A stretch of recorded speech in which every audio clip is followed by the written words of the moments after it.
Thank you. Thank you so much. I am so excited to moderate this curiosity conversation with Brian Grazer. He really needs no introduction, but I just have to tell you, Brian Grazer is an Academy Award-winning producer known for creating the most iconic movies and television shows that have impacted our culture for over 3 decades, including A Beautiful Mind, Apollo 13, American Gangster, 8 Mile, 24, and too many other of my favorites to name. His work has garnered 276 Emmy nominations and over 47 Oscar nominations.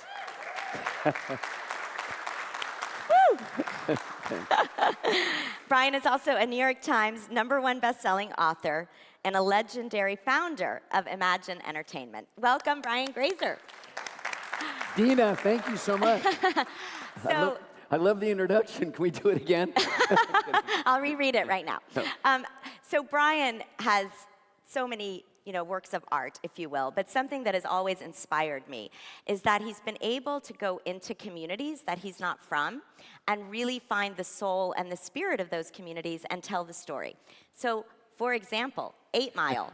You knew nothing about hip-hop, did you? No, I knew nothing about hip-hop. So how And I grew up with the Rolling Stones and the Beatles and music of that sort. So I didn't really know anything about it, but every week for 35 years, I reach out to meet somebody that I don't know. And it began with meeting people that were in the media business and then moved quickly away to people that were not in the media business in any way at all. There would be science, medicine, politics, religion, and even our MBS, who I spent time with and was gigantically impressed with. So that was the sort of path. It was a Thursday, and I needed to find that person to fill my quota for check that box for the week. So I was listening to the radio in a car in New York City, and someone named Old Dirty Bastard was talking to Howard Stern. And I thought, why? This guy is insisting on being called Old Dirty Bastard? I mean, most people want to get away from anything like that at all, but that was his brand, and that was his name, and he was talking about hip-hop in New York City. I made a point to meet him that day, and I thought, wow, this is a really interesting character. And he was speaking in a language that was very new to me. And I thought, so exactly what is it that you do? And I learned more about, I knew what he did, but as far as he was in the Wu-Tang Clan, I learned a little bit about that as I spoke to him. And I thought, now I'm going to learn more about hip-hop, East Coast hip-hop, and the language of the street from that perspective. The following week, I was having a meeting with the New York Times editor. The New York Times editor and I started talking. I said, I met this really interesting guy named Old Dirty Bastard. He says to me, well, that's interesting. What does he do? I tell him, and he says, well, I think that hip-hop is a fad that's going to fade. It's an inferior subculture. You mean the New York Times is wrong about something? Apparently. But we're in this case. So when he said an inferior subculture, I thought to him, I said, no, this will be the culture. And he very much disagreed, and I decided I would prove him wrong in a cinematic form, just like an equation, but it's a cinematic equation. And I thought, how will I go about doing this? And I met other people. I met someone named Slick Rick and Chuck D, a Public Enemy. And bottom line was, I thought, I have to find this a way to make this not only cinematic, but accessible to an audience. I then met Eminem, and that was a very, very awkward meeting. But but he had such talent. He was already a master, a young master, but I noticed this quite fragile nature about him, a soulful nature. We developed a story together, and to go to your first question, how can I possibly enter so many different worlds? Movies are about 2 things. They're always about at least 2 things. They have an internal dimension, which is usually the heart or the soul or reason for being. Maybe sometimes it's called the theme. Is it about love? Is it about family? Is it about, usually it's about love or family for me. And underdogs.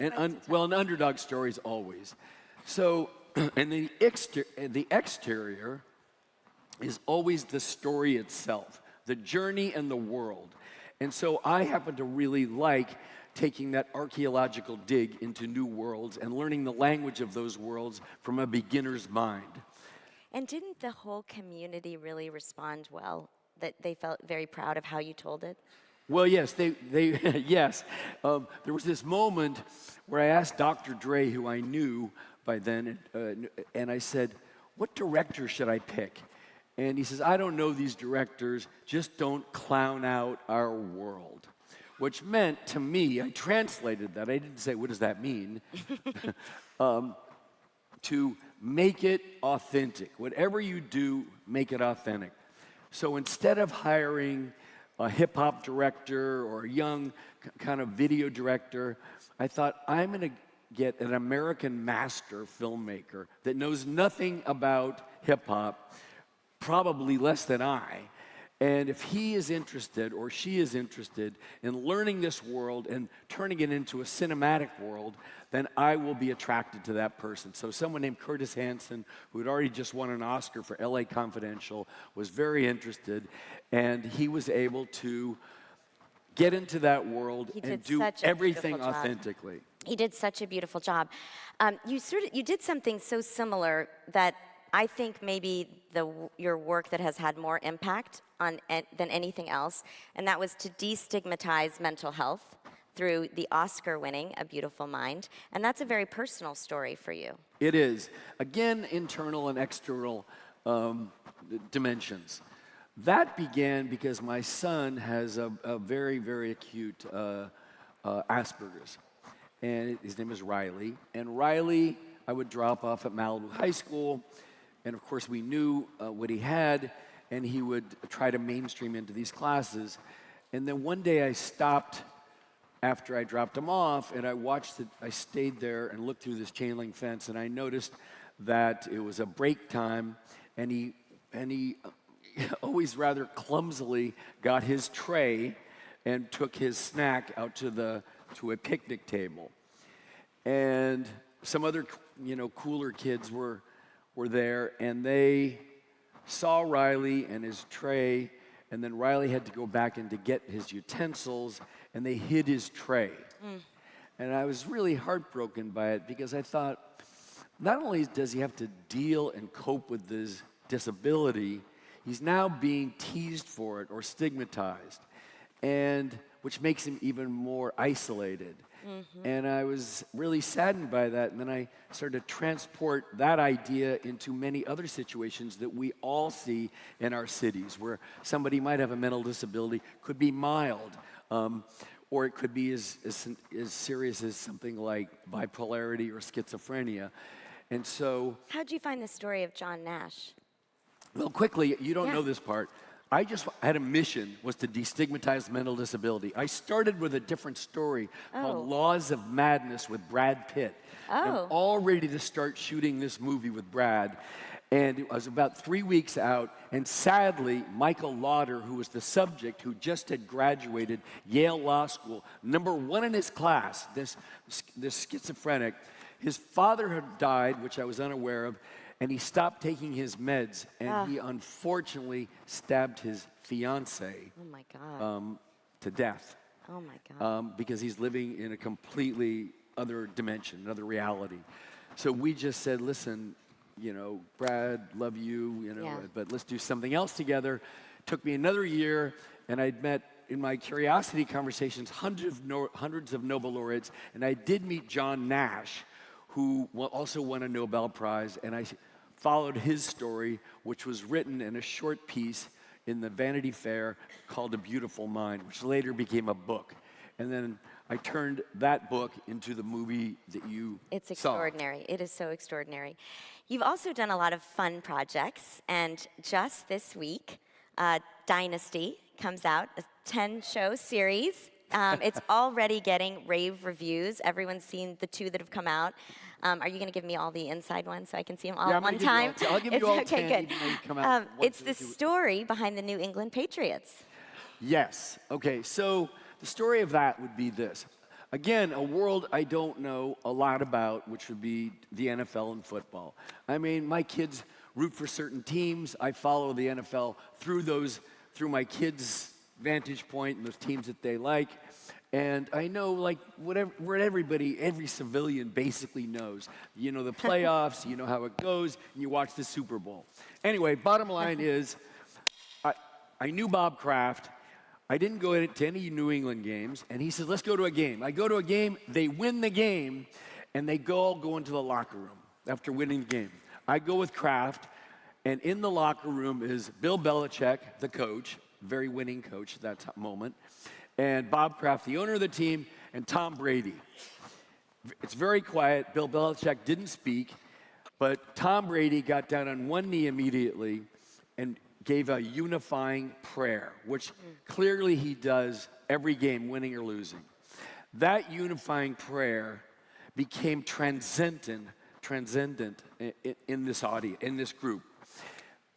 These guys got together with Tom, unified on this prayer, centralized themselves on this prayer in a way that was so soulful and was so heartfelt that it really moved me to tears. Wow. And I thought, wow, this is something I never would have imagined. And I thought, this is not their competitive advantage. They will die for each other. And that made me interested. A book came out called Dynasty. I read it. I said to Kraft, based on that experience, I was so touched. I'd love to turn this into a 10-part series for Apple, and that's where it is right now today. And what is the surprise from Dynasty? In Dynasty is, well, I think what's surprising about it is they were complete underdogs. They were not a winning team at all at the time, but they were a very expensive team. And Tom Brady was a very high draft pick. I mean, in other words, he was like 178th draft pick. And he had to earn his way. So they were underdogs all the way. And you get to see that. And they come out of this cocoon and they unify in ways, I think it's spiritual in some ways, but it's also talent. Tom Brady just really drove that team to success. You give him more credit than anyone else? Well, yes. I mean, he's spectacular. It was a team, and they're all great. Yeah. But what's unpredictable is there are different things in it. So success is never a straight-up trajectory. So when they would go win a Super Bowl, or their first Super Bowl, then they would have some kind of tragedy or shaming point, like the cheating scandal, or Deflategate, which was so shaming to Tom Brady, or playing in weather conditions that they were very much disabled in, things like that. Amazing. So there are many different things. There was a murder that was one of the players. So a lot of things that you would not know about. So it's must-see TV, right, on Apple. See it. Okay, and last question. Obviously, artificial intelligence has been the talk of this conference. It's the talk all over. Yes. How do you see it impacting the movie business? Well, first of all, it scares everybody. Yeah. It particularly scares creatives in the world of Hollywood. I am very excited by artificial intelligence. Very, very excited. I see AI as a companion to creativity, a friend to creativity. It can't produce feelings. It can't inspire actors to do their best work. That is human. That takes the human spirit. It's not gonna, I know Rob Lowe is here. He's not gonna listen to the cue from AI to get him to be a better actor. Or Gwyneth Paltrow. I'm not certain that Gwyneth, on the other hand, would do the same thing, as much as she's probably very keen on AI. In any event, so I'm excited by it. And if you look at this little proof timeline, so for 2,000 years, we as a species have, for entertainment and storytelling, have experienced theater for the most part for 2,000 years. Then comes the turn of the century. We have film. Film enabled you to see things in close-ups. It enabled you, as film progressed in time, to show action and speed and excitement. Then there became digital effects. digital effects scared everybody. Oh my God, everything's gonna be digital effects. No, digital effects are blended with human beings. Digital effects do the things that Marvel movies do in their very best way, or even more sophisticated digital effects do the Star Wars films. So now you're gonna have AI, and AI, what it will do is it will just raise the bar for creatives' dreams. So whatever you dream about is more likely to happen with AI that would today, and it'll be more time efficient, it will be less expensive, and it will do things like eliminate actors from having to do makeup and things of that nature, which is also time consuming and kind of painful to actors. Let's say the movie I produced, The Grinch, it was 6 hours of makeup, sealing your pores. You won't have to do that. Tom Hanks just made a movie, all kind of AI blend. He did it with Bob Zemeckis, who directed Forrest Gump, and the whole movie was basically shot in rooms. Wow. And they made him look 45, 50 years old. Unbelievable. That's the best answer I've So heard I'm on super that. excited to work with it. Amazing. Thank you so much, Brian Grazer. Okay.